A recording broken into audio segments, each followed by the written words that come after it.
હર્ષદ પોપટ, general secretary LIC employees union Rajkot division. આજે દેશના 25 કરોડથી વધુ કામદાર કર્મચારીઓ હડતાલ ઉપર છે। મુખ્ય માગણીઓ છે કે દેશમાં જે કામદારો છે એને મિનિમમ 26,000નો પગાર ધોરણ મળવું જોઈએ, દરેકને પેન્શનનો અધિકાર, દરેકના સામાજિક રીતે જીવવાનો અધિકાર।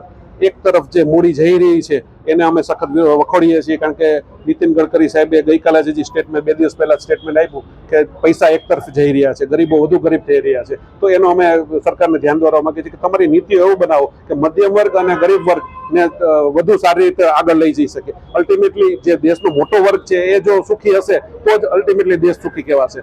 દેશનો વિકાસ થાય બધાને ઈચ્છા હોય, પણ દેશનો વિકાસ સમાન રીતે થાય એ અમારી આજના હડતાલથી માગણી છે। LICમાં પણ અમે 100% FDI નો વિરોધ કરી રહ્યા છીએ। 100% FDI થી LIC વધુ નબળી પડશે, વિદેશી કંપનીઓ આવી અને બિઝનેસ કરશે અને નફો પોતાના દેશમાં લઈ જશે। LICના પૈસા બધા LIC અહીં દેશના વિકાસમાં રોકાય છે, વિદેશીઓ કોઈ દેશના વિકાસમાં પૈસા રોકે નહીં, એ બધા સમજી શકાય એવા છે। પ્રાઇવેટાઇઝેશનનો વિરોધ કરીએ છીએ, કોન્ટ્રાક્ચ્યુઅલાઇઝેશનનો વિરોધ કરીએ છીએ। LICમાં રિક્રુટમેન્ટની ખૂબ જ જરૂર છે, તો અમે માગણી કરીએ છીએ કે તાત્કાલિક ધોરણે રિક્રુટમેન્ટ થાય।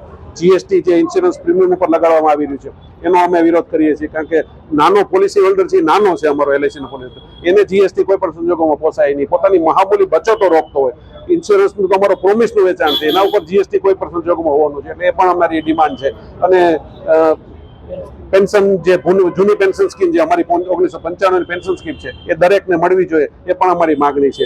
આજે એના માધ્યમથી અમે સરકારને કહેવા માંગીએ છીએ કે વહેલી તકે અમારી માગણી સંતોષો, અન્યથા અમે આગળના આક્રમક પગલાઓ માટે તૈયાર છીએ।